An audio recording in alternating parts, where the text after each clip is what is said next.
Ya, jadi apa di dalamnya tuan-tuan? Kepercayaan karut, khurafat dan takhayul ini terdapat juga di berzanji. Saya katakan tadi, dalam berzanji ada bid'ah, ada syirik, ada khurafat, ada takhayul. Tuan-tuan, saya sampaikan ni ikut pemahaman biasalah. Saya tak buat cara ilmiah, bahasa berbelit-belit sebagaimana kita buat di depan pelajar-pelajar universiti, tidak. Saya buat macam orang awam saja, biasa. Jadi siapa pun kalau lihat BCD ini mudah memahaminya. Saya tak gunakan bahasa-bahasa yang susah. Saya gunakan bahasa-bahasa yang mudah.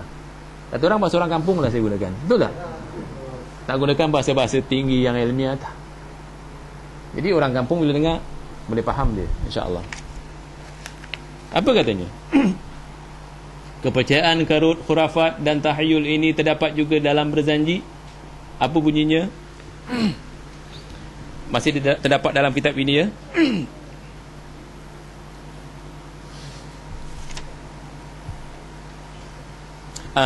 Dalam buku surat 20, فَمَا ذَالَ ذَلِكَ النُّورُ يَنْتَقِلُ مِنْ ظُهُورِ الْأَخْيَارِ إِلَى بُطُونِ الْأَحْرَارِ حَتَّى أَوْصَلَتْهُ يَدُ الشَّرَفِ وَالْمَكَارِمِ إِلَى عَبْدِ اللَّهِ بْنِ عَبْدِ الْمُطَّلِبِ بِنْ هَاشِمِ.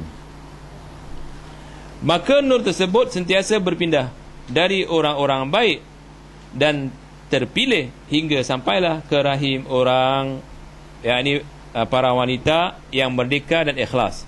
Dan akhirnya bibit kemuliaan ini sampai kepada Abdullah bin Abdul Muttalib bin Hashim. Faham tak maksudnya tuan-tuan? Jadi roh ni pindah. Ini dalam kepercayaan apa? Kepercayaan Hindu. Dinamakan istilahnya inkarnasi. Kepercayaan orang Hindu, kalau orang ini mati, rohnya tak ada alam, dia masuk ke tubuh orang lain. Orang ini mati, berpindah ke orang lain. Kepercayaan Jepun seperti itu. Sebab Jepun dalam perang dunia kedua, ya, bila peluru habis, kapal terbang ini dia tak akan balik ke Jepun. Dia serangkan ke kapal yang dia serang. Sebab apa? Bila dia mati dalam keadaan suci. Besok dia hidup lebih mulia dan lebih baik. Akan dilahirkan oleh seorang perempuan di dunia, lebih baik keadaannya. Itu kepercayaan Jepun. Jadi dia mengatakan, bila saya mati ni, saya akan berpindah kepada satu tubuh yang lebih baik. Kalau saya buat baik sekarang, jadi surga dia di dunia. Tapi bagi kita, bila kita mati, roh kita di mana? Di alam barzah. Jadi kepercayaan ini mirip kepercayaan Jepun ataupun Hindu. Jadi kepercayaan yang mungkar. Jadi tuan-tuan, lantaran kepercayaan Nur Muhammad, maka ayah dan ibu baginda diangkat dan dimuliakan oleh penganut pahaman berjanji. Minta maaf kalau istilah ini saya gunakan.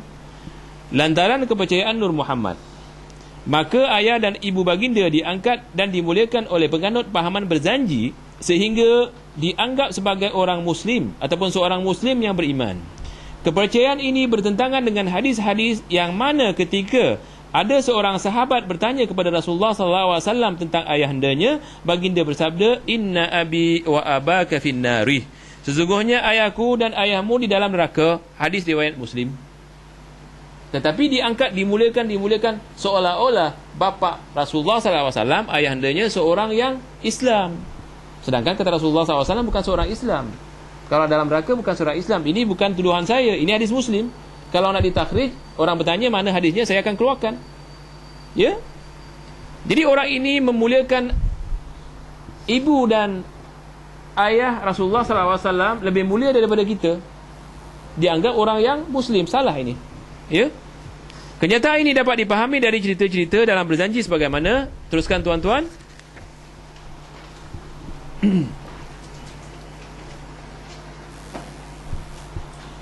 Saya baca di sini, tuan-tuan simak.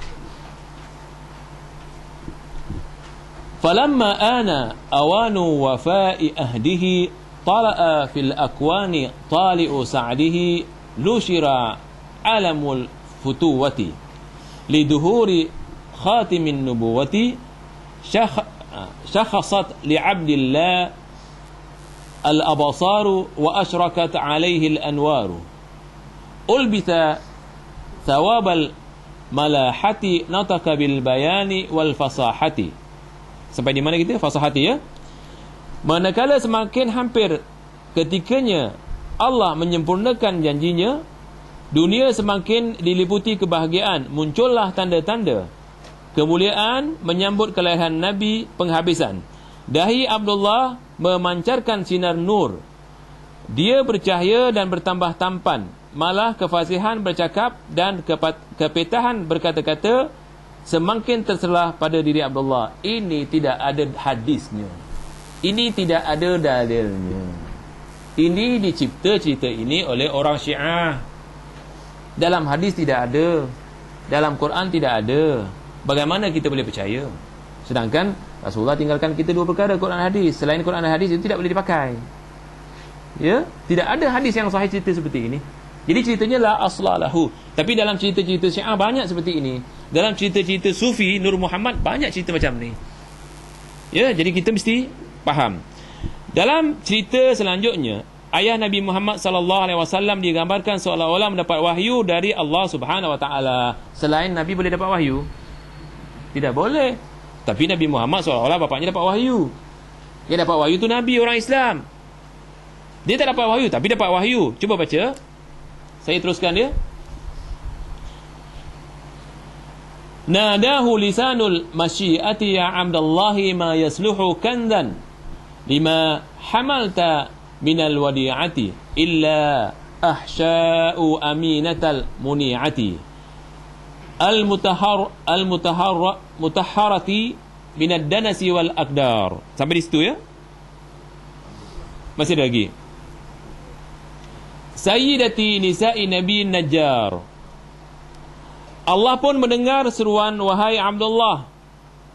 Tidaklah patut amanah yang ada padamu dibiarkan tanpa dipersatukan dengan Aminah, wanita yang terpelihara suci dari sembarang kotoran, penghulu kaum wanita Bani Najjar.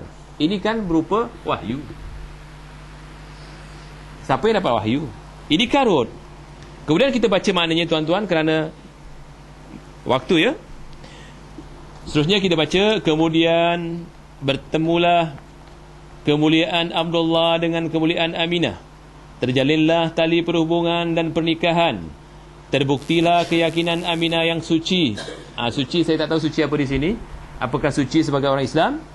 Lalu dia pun mengandung janin manusia dan terpancarlah Nur Muhammad sallallahu alaihi wasallam di dahinya. Janinnya di sini tapi terpancar dahinya kat sini.